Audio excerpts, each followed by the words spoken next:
ಭ್ರಷ್ಟಾಚಾರದಲ್ಲಿ ತೊಡಗಿದ್ರ ಜೇವರ್ಗಿ ತಹಶೀಲ್ದಾರ್.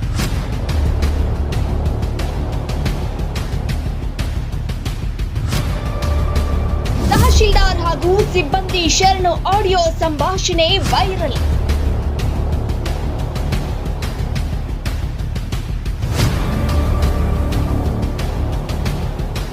ಹೌದು, ಜೇವರ್ಗಿ ತಹಶೀಲ್ದಾರ್ ಮಲ್ಲಣ್ಣ ತಮ್ಮ ಕರ್ತವ್ಯದಲ್ಲಿ ಪ್ರಾಮಾಣಿಕತೆಯನ್ನ ಮರೆತು ವರ್ತಿಸುತ್ತಿದ್ದಾರೆ ಎಂಬ ಗಂಭೀರ ಆರೋಪಗಳು ಕೇಳಿಬರುತ್ತಿವೆ. ಜೇವರ್ಗಿ ತಹಶೀಲ್ದಾರ್ ಕಚೇರಿ ಸದಾ ವಿವಾದಗಳಲ್ಲಿ ಸಿಲುಕಿದ್ದು ಸಾರ್ವಜನಿಕರಿಗೆ ನ್ಯಾಯ ದೊರಕುತ್ತಿಲ್ಲ ಎಂಬ ಆಕ್ರೋಶ ವ್ಯಕ್ತವಾಗ್ತಾ ಇದೆ. ಸಾರ್ವಜನಿಕರ ಕಷ್ಟ ಕೇಳುವವರ್ಯಾರು? ಚುನಾಯಿತ ಪ್ರತಿನಿಧಿಗಳೇ, ಶಾಸಕರೇ ಅಥವಾ ಸಾರ್ವಜನಿಕ ಸೇವೆಗೆ ನಿಷ್ಠಾವಂತ ಅಧಿಕಾರಿಗಳೇ ಎಂಬ ಪ್ರಶ್ನೆ ಉದ್ಭವಿಸಿದೆ. ಕಾನೂನು ಸುವ್ಯವಸ್ಥೆ ಮತ್ತು ಇಲಾಖೆಗಳಲ್ಲಿ ಭ್ರಷ್ಟಾಚಾರ ಆರೋಪ. ಜೇವರ್ಗಿ ತಾಲೂಕಿನಲ್ಲಿ ಕಾನೂನು ಸುವ್ಯವಸ್ಥೆ ಸೇರಿದಂತೆ ವಿವಿಧ ಇಲಾಖೆಗಳಲ್ಲಿ ಭ್ರಷ್ಟಾಚಾರ ಸಂಪೂರ್ಣವಾಗಿ ಮನೆ ಮಾಡಿದೆ ಎಂಬ ಆರೋಪ ಕೇಳಿ ಬರ್ತಾ ಇದೆ. ಸಿಬ್ಬಂದಿ ಶರಣು ಜೊತೆಗಿನ ಸಂಭಾಷಣೆ ಬಹಿರಂಗವಾಗಿದ್ದು, ಜೇವರ್ಗಿ ತಹಶೀಲ್ದಾರ್ ಮಲ್ಲಣ್ಣ ಮತ್ತು ಸಿಬ್ಬಂದಿ ಶರಣು ನಡುವೆ ನಡೆದ ಆಡಿಯೋ ಸಂಭಾಷಣೆ ಈಗ ಸಾಮಾಜಿಕ ಜಾಲತಾಣಗಳಲ್ಲಿ ಭಾರೀ ವೈರಲ್ ಆಗಿದೆ. ಸಿಬ್ಬಂದಿ ಶರಣು ಅವರು ಆಡಿಯೋ ಸಾಕ್ಷ್ಯ ಸಮೇತ ಜಿಲ್ಲಾಧಿಕಾರಿಗಳಿಗೆ ದೂರು ಸಲ್ಲಿಸಿದ್ದಾರೆ. ಬಟ್ ಆ ಲೆವೆಲ್ ಇರಬಾರ್ದು ಅಂತ ಹೇಳಿದ್ರೆ ನಾನು ಭಾಳ ಸಹನೆ ತಿಳ್ಕೊಂಡಿನಿ. ಆ ಸಹನ ಹತ್ತಿ ನಿಲ್ಲಿಸ್ಬಾರ್ದು. ಅಲ್ಲಪ್ಪ, ಇವ ಯಾರು ಈಗ ಎಲ್ಲ ತಾಲೂಕದವರು ಜಯಂತಿಗಳಿಗೆ ಅವಕ್ಕೆ ಅಮೌಂಟ್ ಕೊಡ್ತಾರ. ಈಗ ನಮ್ಮ ಡಿಪಾರ್ಟ್ಮೆಂಟ್ ಯಾರು ಕೊಡೋದು ಬೇಡ. ಯಾಕಪ್ಪ ಚಂದ್ರಶೇಖರ್, ಎಲ್ಲ ಡಿಪಾರ್ಟ್ಮೆಂಟ್ದವ್ರು ಹಾಕ್ತೀವಿ, ನಮ್ಮ ಡಿಪಾರ್ಟ್ಮೆಂಟ್ ಹಾಕೋದು ಬೇಡ. ಶೇರ್ ಹಾಕೋದಿಲ್ಲಪ್ಪ, ವರ್ಷ ಶೇರ್ ಹಾಕಲ್ಲ. ಮತ್ತು ಬೇರೆ ತಾಲೂಕು ನಾ ಕೇಳ್ತೀನಿ, ನಮ್ಮ ತಾಲೂಕು ಅವ್ನು ಕೇಳಲ್ಲ. ನಿಮ್ಮ ಡಿಪಾರ್ಟ್ಮೆಂಟ್ ಏನಪ್ಪ ಅಂತ ಕೇಳ್ತಾನೆ ಕೇಳಲ್ಲ. ಗೌಡ ಕೇಳಲ್ಲ. ಶಿವರಾಜ್ ಎಷ್ಟು ವರ್ಷ ಸರ್ವಿಸ್ ಆಯ್ತು ಕೇಳಲ್ಲ. ನಸ್ರು ಎಷ್ಟು ವರ್ಷ ಸರ್ವಿಸ್ ಆಯ್ತಪ್ಪ. ಬೇರೆ ಡಿಪಾರ್ಟ್ಮೆಂಟ್ದಲ್ಲಿ ಕೇಳಲ್ಲ. ಸರ್ ಜಯಂತಿಗಳು ಆಚರಣೆ ಮಾಡ್ತೀವಿ, ನಮ್ಮಲ್ಲೇ ಇಸ್ಕೊಳ್ತಾರಲ್ಲ, ನಿಮ್ಮಲ್ಲಿ ಏನು ಕೊಡ್ತೀವಿ ಅಂತ ಕೇಳ್ತಾರೆ, ಕೇಳಲ್ಲ. ಎಲ್ಲ ದಿಕ್ಕಲ್ಲಿ ಸೇರಿ ಹಾಕ್ಬೇಕು. ಅವನಿಗೆ 10,000 ರೂಪಾಯಿ ಕೊಟ್ಟರು ನಾವು 10,000 ರೂಪಾಯಿ ಹಾಕ್ಬೇಕು. ಅವ 5,000 ರೂಪಾಯಿ ಕೊಟ್ಟರು ನಾವು 5,000 ರೂಪಾಯಿ ಹಾಕ್ಬಾರ್ದು. ಏನ್ರಿ ಯಾರೇ ಹಾಕ್ಬಾರ್ದು. ಅವರು ಕೇಳ್ತಾರೆ, ಕೇಳಲ್ಲ. ಮತ್ತೆ ಎಲ್ಲಿಂದ ಹಾಕ್ಬೇಕು? ಶಾಲೆ ಎಲ್ಲಿಂದ ಆಗ್ಬೇಕು? ತಹಸೀಲ್ದಾರ್ ಹಾಕಂತೀರಿ? ಏನ್ ನೀವ್ ಹೆಂಗ ಹಾಕ್ಕೊಂತೀರಿ ಸರ್? ನಿಂಬಲ್ಲಿಲ್ಲ, ನೀವು ಜವರಿಗೆ ಇವ್ರಿಗೆ ಸಪ್ರೇಟ್ ಆದ್ರಿ.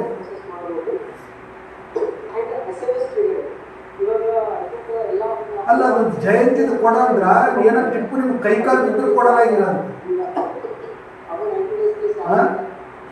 ಕೈಕಾಲು ಬಿದ್ದರೂ ಕೊಡಲಾಗಿಲ್ಲ ಟಿಪ್ಪು. ಹೌದಲ್ರಿ? 3 ವಾರ ಹೇಳಿನಲ್ಲ.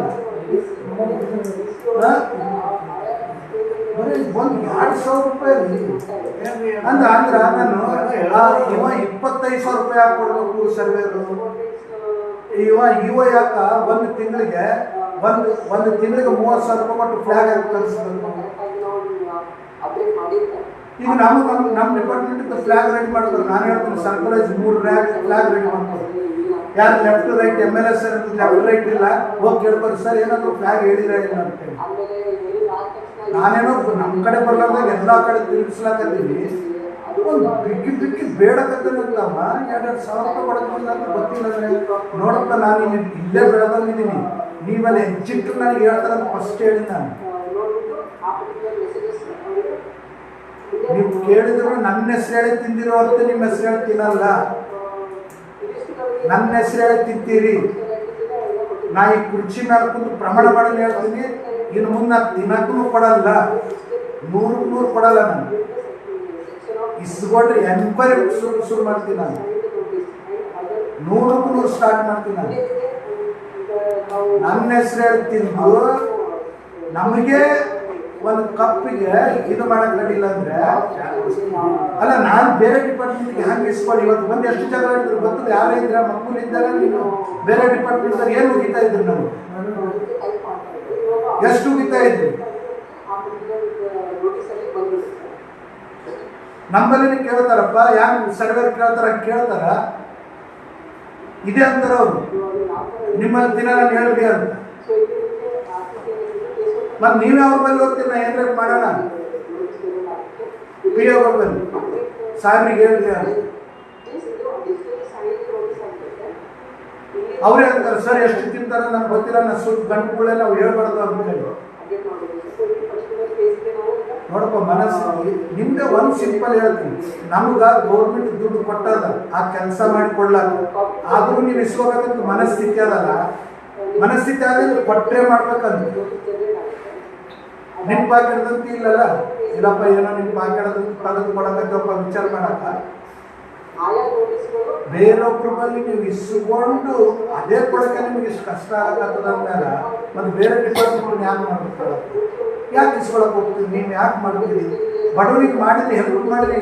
ಎಮ್ಮೆ ಹೇಳ್ಕೊತ ತಿರುಗಾಡ್ಬೋದು, ಎಮ್ಮೆ ಹೇಳ್ಬೋದು ನಾನು ಯಾವುದು ಮಾಡಿಲ್ಲ ಅಂತ. ಇವತ್ತು ಲಾಸ್ಟ್ ಹೇಳ್ತೀನಿ ನೋಡಪ್ಪ, ನನಗೆ ನಿಮ್ಮ ಮ್ಯಾಲೆ ಯಾವುದೂ ಇಂಟೆಂಟ್ ಹಾಕೋದಿಲ್ಲ. ಬಟ್ ಒಬ್ರ ಬಲ್ಲೇ ಇಸ್ಕೊಳ್ಳೋದು ಗೊತ್ತಾಯ್ತು, ನಾನಂತೂ ಪಬ್ಲಿಕ್ ಬಲ್ಲೇ ಹೋಗ್ತೀನಿ. ಓಕೆನಾ? ನಾನು ಬಿಡೋವನೇ ಇಲ್ಲ. ಕೇಸ್ 100% ಮಾಡ್ತಿರ್ತೀನಿ. ನಾ ಆಲ್ರೆಡಿ ಯಾರೇ ನನಗೆ ಫೋನ್ ಹಚ್ಚಿದಾಗ ರೈಟಿಂಗ್ದಾಗ ಕೊಡೋ ಅಂತ ಹೇಳಕತ್ತೀನಿ. ನಾನು ನೀವು ಕೇಳ್ತಿರ್ಬೇಕು, ಅವ್ರು ಪುಣ್ಯಾಕ ನಿಮ್ಗೆ ರೈಟಿಂಗ್ದಾಗ ಕೊಡೋದಾಗ. ಈಗ ಯಾರ್ಯಾರ್ದು ಕೊಟ್ಟರದು ನಾವು ಬಿಡೋದೇ ಇಲ್ಲ. 2-3 ಕೊಟ್ಟಲ್ಲ ಅವ್ರದಂತೂ ಬಿಡೋದೇ ಇಲ್ಲ. 100% ಬಿಡೋದಿಲ್ಲ. ಅಲ್ಲ ಟಿಪ್ಪು ಎಷ್ಟು ದಿನ ಐತೆ ಇವ ಜಾಗೃತ ಎಷ್ಟು ಗಂಟೆ ಬಿದ್ದಾರೆ? ಟಿಪ್ಪುಗೆ ಈಗ ಕೇಳಿದ್ರು ಸರ್ ಅವ್ರು ಆ ಮನಸ್ಥಿತಿನೇ ಇಲ್ಲ ಅಂತಾರ ಅವ್ರು. ಬಟ್ ಇಸ್ಕೊಳ್ಳೋದು ಮಾತ್ರ ಮುಟ್ಟೇಶನ್ ಇಲ್ಲ. ಆ ಜಾಗೃತರಿಗೆ ಫೋನ್ ಹಚ್ಚಿ ಕೇಳ್ಕತ್ತಾರೆ ಇವ್ರು. 37 ಗುಂಟೆ ಅದ, ಯಾವಾಗ ಬರ್ತಿ ಅವ್ರೆಲ್ಲ ನಾವು ನಿಮ್ಮ ಗ್ರಾಮ ಸೈಟ್ ಕರೆ ಲಕ್ಷ್ಮೀಕಾಂತ್ ಗ್ರಾಮ ಸೈಟ್ 37 ಗುಂಟೆ ಕಟ್ಬಿಡ್ತಾರೆ. ಯಾಕೆ ಬರ್ಲಾಗಿಲ್ಲ, ಅದೇನಾದ್ರು ಮುಗಿಸ್ತಾರೆ, ಬಡ ಮುಗಿಸ್ಕೋರಿ ಅಂತ ಹೇಳಿ. ಅಲ್ಲ ಅದೇನ ಗೊತ್ತಿಲ್ಲ ಅಂತ ಮಾಡ್ತೀವಿ. ಅಲ್ಲ ನಾನು ಅದೇ ಮಾಡಿ ಬಂದೀನಿ, PS ಇದ್ರು ಅದೇ ಮಾಡಿ ಬಂದೀನಿ, ಎಲ್ಲ ಇದ್ರು ಅದೇ ಮಾಡಿ ಬಂದೀನಿ. ಏನೋ ಇವತ್ತು ತಿಳ್ಕೊತಾರ, ನಾಳೆ ತಿಳ್ಕೊತಾರ, ಓಲಪ್ಪ ಅಂತ ಬಿಟ್ಟಿವಿ. ಬಿಡಪ್ಪ ಅದು ಬೇಡ, ಕೇಳು.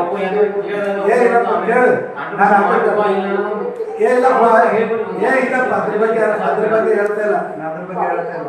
ನೋಡಪ್ಪ ನಾನು ಹೇಳೋದು, ಅವತ್ತ 15 ಆಗಸ್ಟ್ಗ ಎಲ್ಲರಿಗೆ 10,000 ರೂಪಾಯಿ ಎಲ್ಲ ಡಿಪಾರ್ಟ್ಮೆಂಟ್ದವ್ರು ಕೊಟ್ಟಿರಲಿಲ್ಲ. ಎಲ್ಲ ಬಾಪುಗಳು ಕೇಳು, ನಿಮ್ಮ ಬಲ್ಲಿ ಏನಾದ್ರೂ ನಾ ಎಕ್ಸ್ಟ್ರಾ ತೊಗೊಂಡು ಗಳಿಸಕತ್ತಿದ್ದೆ ಅಂದ್ರೆ ನೀವು ಕ್ವಶನ್ ಮಾಡಿ 100 ಕ್ವಶನ್ ಮಾಡಿ. ತಾಲೂಕು ಆಫೀಸರೇ ಕ್ವಶನ್ ಮಾಡಲ್ಲ. ನೀವು ಎಕ್ಸ್ಟ್ರಾ ತೊಗೊಂಡಿದ್ರೆ ಅಂದ್ರೆ ಹೇಳ್ಬೇಕು, ಸರ್ ಇದು ಎಕ್ಸ್ಟ್ರಾ 2,000 ರೂಪಾಯಿ ನಂಬಲ್ಲಿ ತೊಗೊಂಡಿನಿ, ಯಾಕ? ಏನು ಇಲ್ಲಪ್ಪ, 2,000 ರೂಪಾಯಿ ಕೊಡಕ್ಕೆ ಹೇಳಕತ್ತೀರಿ ಅಂದ್ಮೇಲೆ ಅವ್ ನಮ್ಮ ಶಾಣು ಅಂತ ಏನು ಹೇಳ್ತಾನೆ ಗೊತ್ತಾ? ಸರ್ ಯಾರು ಆರೇ ಶಾಣು ಏನು ಹೇಳ್ತಾರೆ, ಮೊನ್ನೆ 2,000 ಬರೀ 1,500 ರೂಪಾಯಿ ಚಾದ ಬಿಲ್ ಎಷ್ಟು ದಿನ ಆಯ್ತು ಹೇಳಕತ್ತೀನಿ ಚಂದ್ರಶೇಖರ? 1.5 ತಿಂಗಳಾಯ್ತು 1,500 ರೂಪಾಯಿ ಚಾದ ಬಿಲ್ ಕೊಡಲ್ಲ ಯಾರು. ನಾವು ಕೊಟ್ಟಿದ್ದು ನಿಮ್ದು ಕೇಳಿ ಸಾಕಾಗಿತ್ತು. ಕೇಳಿದ್ರಲ್ಲ, ಇಲ್ಲ ಸರ್ ನೀವು ಮೊನ್ನೆ ಹೇಳಿದ 2,000 ರೂಪಾಯಿ ನಾನೇ ಕೊಟ್ಟಿದ್ದೀನಿ. ಸರ್ ನೀವು ಬಂದು 2 ವರ್ಷ ಐತ್ರಿ, ಇಲ್ಲಿ ತನಕ ಒಂದು 50,000 ಕೊಟ್ಟಿನಿ ಸರ್ ನಮ್ಮಲ್ಲಿ. ಅದೇ ಕೊಟ್ಟಿಲ್ಲ, ಆರೈನೇ ಕೊಟ್ಟಿಲ್ರಿ, ನಾ ಅಷ್ಟು ಕೊಟ್ಟಿನಿ. ಅದನ್ನೇ ಹೇಳ್ತೀನಿ ನಾನು, ಅದನ್ನೇ ಹೇಳ್ತೀನಿ. ಲೋಕಲ್ದವ್ರು ಮಾಡ್ಬೇಕು ಸರ್ ಅದು. ಅದನ್ನೇ ಹೇಳ್ತೀನಿಲ್ಲ ಅಂತ ನಾನು ಹೇಳ್ತಾ ಇರೋದು, ಅದನ್ನೇ ಹೇಳ್ತಾ ಇದ್ದೀನಿ, ಅದನ್ನೇ ಹೇಳ್ತೀನಿ. ಮೊನ್ನೆ ಯಾರೋ ಇವ್ರು ಬಂದಿರಿ SDRF ಅವರು, ಆರೈ ಸರ್ ಹೇಳಿದ್ರು ನನಗೆ. ನಮಗೆ ತಹಶೀಲ್ದಾರ್ ಯಾರು ಅವ್ರು ನೀವು ಸರ್ ಅವ್ರು ಹೇಳ್ತಾರೆ. ಅಲ್ಲ ನಾನು ಹೇಳಿರ್ತೀನಪ್ಪ, ಎಲ್ಲನೇ ಲೋಕಲ್ ಅವ್ರು ಅಲ್ಲ ಶಾದ್ ಹೇಳತ್ತೀನಿ ಸರ್, ನಾನು ಹೇಳತ್ತೀನಿ ಅವ್ರಿಗಿನ್ನ ಹೆಚ್ಚಿಗೆ ನೀವು ಬಂದ ಮ್ಯಾಗ ನಾನೇ ಕೊಟ್ಟೀನಿ. ಅಲ್ಲ ಎಲ್ಲಿಂದ ಕೊಟ್ಟಿ ಅಂತ? ಇಲ್ರಿ ನೀವು ಏನೇನು ಹೇಳಿದ್ರಲ್ಲ ಸರ ಎಲ್ಲ ಕೊಟ್ಕೋತ ಬಂದಿದ್ದು. ಅಲ್ಲ ಏನಂತ ಹೇಳಿದ್ದೀನಿ, ಕೊಟ್ಟಾಗ ಏನಂತ ಹೇಳಿದ್ವಿ? ಕೊಟ್ಟಾಗ ಏನಂತ ಯಾರು ಕೊಡಲ್ಲ ಸರ್, ನಾನೇ ಕೈಲಿಂದ ಕೊಡಕ್ಕೆ ಕೊಟ್ಟಿನ್ರಿ. ಅದೇ ಯಾಕೆ ಕೊಡಕತ್ತೆ ಅಂತ ಕೇಳಕತ್ತ ನಾನು. ಅಲ್ಲ ನೀವು 1,000 ರೂಪಾಯಿ ನೀವು ಕೊಟ್ಟಿಲ್ಲ ಅಂತಂದ್ರೆ ಅದಕ್ಕೆಲ್ಲ ಸರ್ ನಾ 1,500 ರೂಪಾಯಿ ಹೆಚ್ಚಿಗೆ ನಾನೇ ಕೊಟ್ಟಿದ್ದೆ. ನೀವು ಒಂದು ತಹಸೀಲ್ದಾರ್ ಚಾಕಾಗಿ ಬಿಕ್ಕಿ ಬೇಡಿದೇವು ನಾವು. ಏನಪ್ಪ ನೀವು ಆರೇ ಡ್ಯೂಟಿ ಮಾಡಿದ್ರಿ, BA ಡ್ಯೂಟಿ ಮಾಡಿ ಒಂದು ಚಾಕ್ ಯಾರಾದ್ರೂ ತಹಸೀಲ್ದಾರ್ ಕೇಳಲ್ಲ. ನಾವು ಅದಕ್ಕಾಗಿ ನೀವು ಊರಿಗೆ ವಿಸಿಟ್ಗೆ ಬರೋದು. ಅದಕ್ಕೆ ನನಗೆ ಆರೇನು ಚಾರ್ಜೇ ಬೇಡ ಸರ್. ಆ ಥರ ಆಫೀಸ್ದಾಗ FDC ಹಾಕ್ರಿ, ಇಲ್ಲಾಂದ್ರೆ ನಾನು ರಿಮೂವ್ ಮಾಡಿಬಿಡಿ ಸರ್. ಏನು ಬಿಡು, ನಾನಂತೂ ಬಿಟ್ಟು ನಮ್ಮದು ನಾವು ಮಾಡ್ಕೊಳಕತ್ತೀವಿ. ನಮ್ಮದು ನಾವು ಮನಸ್ಥಿತಿ ನೋಡ ಬ್ಯಾಡ ಅಂತ ಬಿಟ್ಟಿವಿ. ಯಾವುದಕ್ಕೆ ಕ್ಲಿಯರ್ ಬೇಡ ಅಂತ ಬಿಟ್ಬಿಟ್ಟಿವಿ. ಈ ಊಟ ಸಹಿತ ಮೊನ್ನೆನೂ ಕೂಡ ನಾನು ಇಲ್ಲಿಂದ ತಂದು ಮಾಡೀನಿ. ಯಾವ್ದು ಜಯಂತಿ ಊಟ ಮಾಡೀನಿ. ಅದು ಬೇಡ ಕೇಳಬಾರ್ದು. ಚಾನು ಕೂಡ ಬೇಡ ಅಂತೇಳಿ ನನ್ನ ಎದುರು ತಪ್ಪ ಮಾಡಿಸಿದ್ವಿ. ಈ ಲೋಕಲ್ ಕೇಳಬೇಡ ಅಂತ ಹೇಳಿದ್ವಿ. ಕೇಳಿದ್ರೆ ಅಲ್ಲಿ ಉದ್ರಿ ಮಾಡೋದು, ನಾಲ್ಕು ಇಲ್ಲಿ ಉದ್ರಿ ಮಾಡೋದು, ಅಲ್ಲಿ ಹೋಗಿ ಬೈತಾ ಇರೋದು. ಅವ ಹೋಗಿ ಹೋಗಪ್ಪ ಅನ್ನೋದು, ಅವ ಊಟ ಕೊಡೋಣ, ಅವ ಶಾಣ ಬಂದು ಸರ್ ಒಂದು ಕೊಡಲೆ ಆಗ್ಯಾರ ಸರ್ ಅದು ಕಿರಿಕಿರೇ ಬೇಡ ಬಿಡಪ್ಪ, ನೀ ನನ್ನ ಹೆಸರು ಹೇಳ್ಕೊಡೋಲ್ಲ, ಯಾವ್ದಾರ ಬಂದಾಗ ಅಡ್ಜಸ್ಟ್ ಮಾಡಿ ಕೊಡ್ತೀನಿ ಅಂತ ಹೇಳ್ತೀನಿ. ಈಗ ನಿಮ್ಮ ಹೆಸರು ಹೇಳಿದ್ರು ಒಂದು ಕಪ್ ಚಾ ಊಟ ಮಾಡೋ ಪರಿಸ್ಥಿತಿ ಇಲ್ಲ. ಅದು ಏನಂತಂದ್ರೆ ಅದು ನಾವು ಈಗ ಮಾತಾಡಿದ್ದಲ್ಲ, ಸುಮಾರು 6 months ಬಿಫೋರ್ ನಾವು ಮಾತಾಡಿದ್ದೇವೆ. ಅದು ಯಾಕಂತಂದ್ರೆ ಒಂದು ಇನ್ಸಿಡೆಂಟ್ ಆಗಿತ್ತು. ಎಲ್ಲಿ ಈಗ ನಾವು ಕನ್ನಡ ಭವನದಲ್ಲಿ ಮಾಡ್ತಾ ಇದ್ದೇವೆ ಜಯಂತಿಗಳು, ಪ್ರತಿ ಜಯಂತಿ ಅದಕ್ಕಾಗಿ ಅಲ್ಲಿ ಏನಾಗಿತ್ತು ಅಂದರೆ ಅಸ್ತವ್ಯಸ್ತ ಆಗಿತ್ತು. ಅವ್ರ ಸಮಾಜದವರು ಏನಂತಂದರೆ ಪ್ರತಿಭಟನೆ ಅದೇನು ಮಾಡಿದ್ರು, ನೀರಿನ ವ್ಯವಸ್ಥೆ ಆಗಲಿಲ್ಲ ಹಂಗೆ ಹಿಂಗೆ ಅಂತೇಳಿ. ಅದಕ್ಕೆ ಅವಾಗ ಬಂದು ನಾನು ಅವ್ರಿಗೆ ಹೇಳಿ ವ್ಯವಸ್ಥೆ ಮಾಡಬೇಕು ಅನ್ನೋದ್ರ ಬಗ್ಗೆ ಹೇಳಿದೆ. ನಾನು ನೋಡಿ ಕಂದಾಯ ಇಲಾಖೆ ವ್ಯವಸ್ಥೆ ಮಾಡಬೇಕು, ಮತ್ತೆ ಮಾಡಬೇಕು, ಬೇರೆ ಬೇರೆ ತಾಲೂಕುಗಳಿಗೆ ಒಂದೊಂದು ವರ್ಷ ಇರ್ತೀವಿ, ಹೀಗಾಗಿ ಜಯಂತಿಗಳನ್ನು ವ್ಯವಸ್ಥೆ ಮಾಡ್ಬೇಕಂತ ಹೇಳಿದ್ವಿ. ಯಾಕಂತಂದರೆ ನಮ್ಮ ಜಯಂತಿನ ನಾವು ಮಾಡಬೇಕಾಗುತ್ತಲ್ಲ. ಈಗ ಪಬ್ಲಿಕ್ ಪೀಸ್ ಮೀಟಿಂಗ್ ಮಾಡಿರ್ತೀವಿ, ಹಿಂಗೆ ಮಾಡಬೇಕಾಗೋದ್ರಿಂದ ನಾವೇನಾದ ಜಯಂತಿಗಳು ಮಾಡ್ತೀವಿ. ಈಗ ತಹಸೀಲ್ದಾರಂದು ಮಾಡೋಕ್ಕಾಗಲ್ಲ. ಏನಂದ್ರೆ ಒಬ್ಬೊಬ್ರಿಗೆ ಒಂದೊಂದು ವರ್ಷ ಇರ್ತೀವಿ. ಬಟ್ ಏನಪ್ಪ ಅಂದ್ರೆ ಬಜೆಟ್ ಬಂತಂದರೆ ನಾವು ಯಾರು ಟೆಂಟಿನವರಿಗೆ ಮ್ಯಾಕ್ಸಿಮಮ್ ಪೇಮೆಂಟ್ ಮಾಡ್ತೀವಿ. ಅವ ಏನೇನು ಯಾರ್ಯಾರು ತಂದಿರ್ತಾರೆ ಅಲ್ಲಿ ಪೇಮೆಂಟ್ ಮಾಡ್ತಾರೆ. ಅದು ವ್ಯವಸ್ಥೆ ಮಾಡೋದಕ್ಕೋಸ್ಕರ ಅಲ್ಲಿ ಅಸ್ತವ್ಯಸ್ತ ಆಗಿತ್ತು. ಹೀಗಾಗಿ ನಾನು ಬಂದು ತೋಡಿದ್ದು ಈಗಲ್ಲ, ಸುಮಾರು ಒಂದು 6 months ಬಿಫೋರ್ ಆಗಿದ್ದ ಆಡಿಯೋ. ಇದು ಮಾಡಿದ್ದು ಯಾರು ಅಂತಂದರೆ ನಾಟಿಕಾರ್ ಶರಣು ಅಂತೇಳಿ VA ಇದೆ ನಮ್ಮಲ್ಲಿ. ಸುಮಾರು 3 ತಿಂಗಳದ್ದು ಹಿಂದುಗಡೆ ಸಸ್ಪೆಂಡ್ ಆಗಿದ್ದ. ಅವನು ಈ ಆಡಿಯೋನ ಸ್ವತಃ ಅವನು ಕೂಡ ಮೀಟಿಂಗ್ದಲ್ಲಿ ಕುಂತೆ ನಾವು ಮೀಟಿಂಗ್ದಾಗ ಚರ್ಚೆ ಮಾಡಿದ್ವಿ. ಹೌದು, ಯಾವುದಾದ್ರೂ ಅಮೌಂಟಿಗೆ ದುಡ್ಡಿಗೆ ಬೇಡಿಕೆ ಇಟ್ಟಿದ್ರೆ ಮೀಟಿಂಗ್ದಲ್ಲಿ ಚರ್ಚೆ ಮಾಡೋ ಅವಶ್ಯಕತೆ ಇತ್ತು. ಅದರಲ್ಲಂತೂ ಇಲ್ಲೇ ಇಲ್ಲ. ಬಟ್ ಅವನು ಸಸ್ಪೆಂಡ್ ಆಗಿದ್ದಾನೆ. ಅವನು ಯಾಕಪ್ಪ ಈ ರೀತಿ ಮಾಡ್ತಾನೆ, ಅವನು ನಮ್ಮ ಆಫೀಸಲ್ಲಿ ಇಲ್ಲೀಗಲ್ ಚಟುವಟಿಕೆ, ಅನೈತಿಕ ಸಂಬಂಧ, ಅದನ್ನು ನಾನು ಕಡಿವಾಡ ಹಾಕೋದಕ್ಕೆ ಒಬ್ಬ ಮುಖ್ಯಾಧಿಕಾರಿ, ಈ ಕಚೇರಿ ಮುಖ್ಯಾಧಿಕಾರಿ ಆಗಿ ನಾನು ತಡೆದಿದ್ದೀನಿ. ಆ ಕಾರಣಕ್ಕಾಗಿ ಅವನು ಸೇರ್ ತೀರಿಸ್ಕೊಳ್ಳೋಕ್ಕೋಸ್ಕರನೇ ಅವ್ನು ಭಾಳ ಅವಸರ ಈ ಆಡಿಯೋನ ಅವತ್ತು ಯಾವತ್ತು ಸಸ್ಪೆಂಡ್ ಆಗ್ಯಾನ ಅವತ್ತಿನ ದಿವಸ ಎಲ್ಲರಿಗೂ ಹೋರಾಟಗಾರರಿಗೆ ಹಾಕ್ಯಾನ, ಎಲ್ಲ ಪಬ್ಲಿಕ್ಕಿಗೆ ಎಲ್ಲ ಫೇಸ್ಬುಕ್ದಾಗ ಬಿಟ್ಟಾನ. ಅಲ್ಲಿ ಏನಾಗಿಲ್ಲ. ಅಷ್ಟೇ ಅಲ್ಲದೆ ಸಮಾಜದ ಮುಖಂಡರಿಗೆ ಏನು ಮಾಡಿಬಿಟ್ಟಾನ, ನಾವು ಪೋಸ್ಟಿಂಗ್ ಬಂದಿಲ್ಲ ಅಂತ ಕೂಡ ಮಾಡಿಬಿಟ್ಟಾನ. ಇದು ಮಾಡಿ 7 ತಿಂಗಳಾಯ್ತಲ್ಲ, 7 ತಿಂಗಳದಾಗ ಯಾಕೆ ಬಿಡಲಿಲ್ಲ? ಈಗ ನಾನೇನಾದರೂ ಅಮೌಂಟ್ ಡಿಮ್ಯಾಂಡ್ ಇಟ್ಟರೆ ಎಲ್ಲರೂ ಡಿಸ್ಕಷನ್ ಮಾಡಿ ಅಮೌಂಟಿಗೆ ಡಿಮ್ಯಾಂಡ್ ಇಟ್ಟಿದ್ನಪ್ಪ ಅಂದರೆ ಎಲ್ಲರೂ ಹೋಗಿ ಜಿಲ್ಲಾಧಿಕಾರಿಗಳಿಗೆ ಕಂಪ್ಲೇಂಟ್ ಕೊಡ್ಬೇಕಾಗಿತ್ತು. ಹೌದಿಲ್ಲ? ಯಾವಾಗ ನಾನು ಕೇಳಿ ಇವತ್ತ ಎಲ್ಲ ಕಿರುಕೊಳ್ಳ ಕೊಡಕತ್ತೀನಿ. ಅವಾಗ ನಮ್ಮ DC ಮೇಡಮ್ರಂತೂ ಡೈಲಿ ಕಂಟಿನ್ಯೂ ಮೀಟಿಂಗ್ ತಕ್ಕೋತಾರೆ, ಎಲ್ಲರಿಗೂ ಮುಕ್ತವಾಗಿ ಇರ್ತಾರೆ. ಹೌದಿಲ್ಲ? ಬಟ್ ವರ್ಕ್ ನಾವು ಮಾಡಿಸ್ತಾ ಇದೀವಿ. ಅವರಿಗೆ ವರ್ಕ್ ಮಾಡಿಸ್ತಂದ್ರೆ ಯಾರಿಗೂ ಕಂಪ್ಲೇಂಟ್ ಇಲ್ಲ, ಅವ್ನು ಒಬ್ಬಂದೇ ಹೋಗಿ ಸಸ್ಪೆಂಡ್ ಆದ್ಮೇಲೆ ಯಾಕೆ ಮಾಡಬೇಕು ಕಂಪ್ಲೇಂಟ್ ಅನ್ನೋದು ನಂದು. ಸರ್, ಅಲ್ಲಿ ಆಡಿಯೋದಲ್ಲಿ 50,000 ರೂಪಾಯಿ ನಾ ಕೊಟ್ಟಿದ್ದೀನಿ, ಯಾರು RICಗೆ ಕೊಟ್ಟಿಲ್ಲ, ಆ ಥರ ನಾ ಕಾಂಟ್ರಿಬ್ಯೂಷನ್ ಆ ಥರ ಮಾತಾಡಿದ್ದು ನನಗೆ ಹೇಳಿದ್ದು ಅವನಲ್ಲದು. ಅವನು RI ನೆಲೋಗಿ RI ಆಂದೋಲನ ಅವ್ರು ಹೇಳಿದ್ದು. ಅದು ಪೂರಾ ಚರ್ಚೆ ಮಾಡಿದ್ದು ಅವ್ನು ಬಿಟ್ಟಿಲ್ಲ. ಪೂರಾ ಚರ್ಚೆ ಮಾಡಿದ್ದು ಅಲ್ಲಿ ನೀರಿನ ಅಸ್ತವ್ಯಸ್ತ ಆಗಿದ್ದು, ಪಬ್ಲಿಕ್ ಸ್ಟ್ರೈಕ್ ಮಾಡಿದ್ದು, ನಾವು ಅದನ್ನು ಬಗೆಹರಿಸೋರು ಬಂದಿದ್ದು ಮಾಡಿಲ್ಲ. ಅವನಿಗೆ ಏನು ಬೇಕು ಅಷ್ಟೇ ಬಿಟ್ಟಂತ ಅವನೇ ಮಾತಾಡಿದ್ದು ಬಿಟ್ಟಿಲ್ಲ. ಅವನು ಇಲ್ಲಿ ವಿಡಿಯೋದಾಗ ಇಟ್ಕೊಂಡು ಅವನೇ ಮಾತಾಡ್ತಾನೆ, ಕೂಡ ಅಂದಿನ ಅವನಿಗೆ. ಅದಕ್ಕೆ ಇದು ಎಲ್ಲರ ಬಲ್ಲಿ ಇದೆ, ಅದು ಫುಲ್ ವಿಡಿಯೋ ಆಡಿಯೋ ಎಲ್ಲರ ಬಲ್ಲಿ ಇದೆ. ನನಗೆ ಬೇಕು ಅಲ್ಲಿ RI ಏನಂದ್ರೆ ಈಗ ವರ್ಷಕ್ಕೆ ಏನಪ್ಪ ಅಂದ್ರೆ ಒಂದು ಜಯಂತಿ ಬಂದಿರ್ತದೆ. ಜಯಂತಿ ಬರೋಣ ನಮಗೆ ಬರೋದು 20,000. ಅದು ಯಾವಾಗೋ ಬರ್ತದೆ, ನಾವು ಟೆಂಟಿನವ್ರಿಗೆ ಅರೇಂಜ್ಮೆಂಟ್ ಮಾಡಿ ಹೇಳ್ತೀವಿ. ಅದನ್ನ ಅವರೆಲ್ಲ ಉದ್ರಿ ಹೇಳ್ತಿರ್ತಾರೆ. ಬಂದಾಗ ನಾವೇನು ಮಾಡ್ತೀವಪ್ಪ, ಅದು ಪೇಮೆಂಟ್ ನಾವು ಟೆಂಟಿನವ್ರಿಗೆ ಮಾಡ್ತೀವಿ. ಅದೇನು ಕ್ಯಾಶ್ ತಂದು ಕೊಟ್ಟಿರ್ತಾರೆ, ಅವ್ರಿಗೆ ಕೊಟ್ಟು ಅದು ಮಾಡ್ಕೊಂಡಿರ್ತಾರೆ. ಅವರು ಅದನ್ನ ಇನ್ನೂ ಬಂದಿಲ್ಲ ನನಗೆ ಅಂತ ಹೇಳ್ದವ. ಅದಿಲ್ಲ, ಹಿಂಗೆ ಬಂದೇ ಇಲ್ಲ, ನಮ್ಗೆ ಇನ್ನೂ ತನಕ ಕೊಟ್ಟಿಲ್ಲ ಅಂತ. ನಾವು ಹೋದಾಗಷ್ಟು ಜಯಂತಿ ಮಾಡಿದ್ದು ಇನ್ನೂ ತನಕ ಬಂದಿಲ್ಲ. ಈಗ ಬಂದಾಗ ಅವ್ರಿಗೆ ಪೇಮೆಂಟ್ ಮಾಡ್ತೀವಿ. ಜಯಂತಿಗಳಿಗೋಸ್ಕರ ಹಣ ಕೇಳಿದ್ದಾನು, ನೀವಾಗಿ ತಾವೇ ಲಂಚ ಕೇಳಿದ್ದಾರೆ ಅಂತ ಹೇಳಿಕೆ ಆ ಥರ. ಅಲ್ಲ, ಈಗ ಅವ್ರು ನೋಡಿ ಖರ್ಚು ಮಾಡಿ ಅಂತಾರೆ, ನಾವು ನಮಗೆ ಪಟ್ಟಿನ ಅಂತ ಇಲ್ಲ.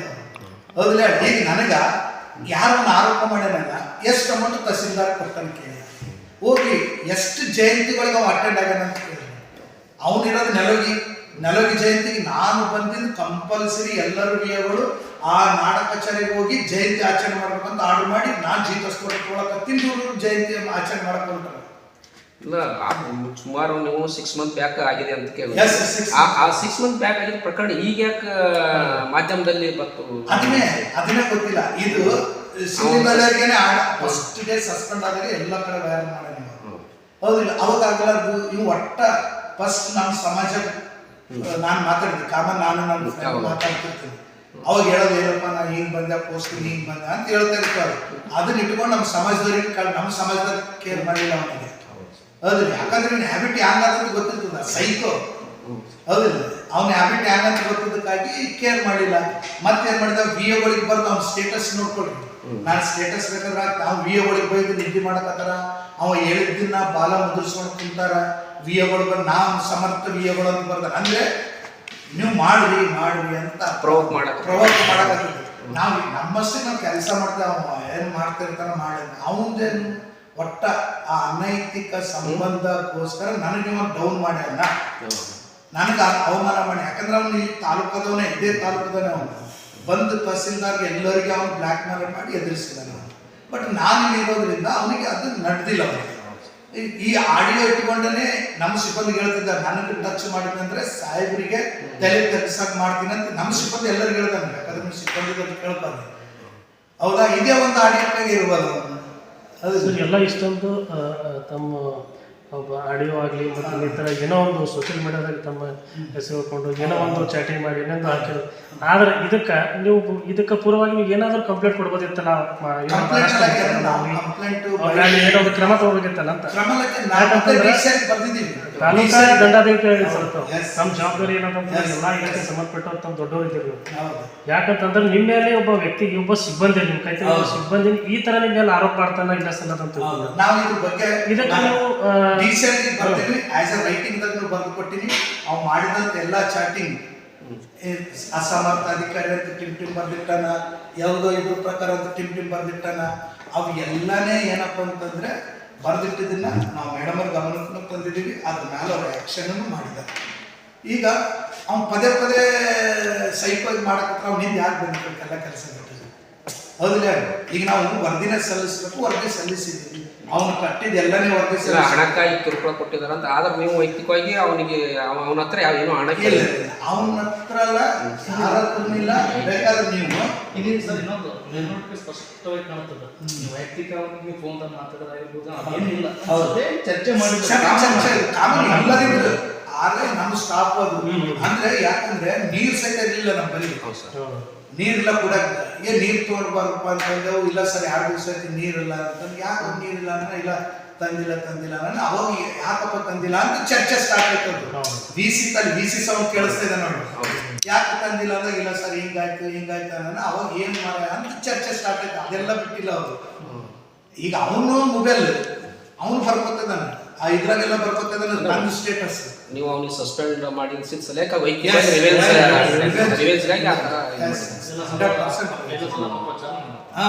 ಈಗ ಏನ್ ಮಾಡ್ಬೇಕು, ಅಪಪ್ರಚಾರ ಬರೀ ಇದ್ರಾಗೆಲ್ಲ. ಅವನ ವೈಯಕ್ತಿಕ ನೀವು DP ನೋಡ್ತಾ ಇರ್ರಿ, ಅವನ ಸ್ಟೇಟಸ್ ನೋಡ್ತಾ ಇರ್ರಿ. ನನ್ನ ಬಗ್ಗೆ ಬಿಟ್ಟು ಬೇರೆ ಯಾರ ಬಗ್ಗೆ ಇರಲ್ಲ ಅಂತ.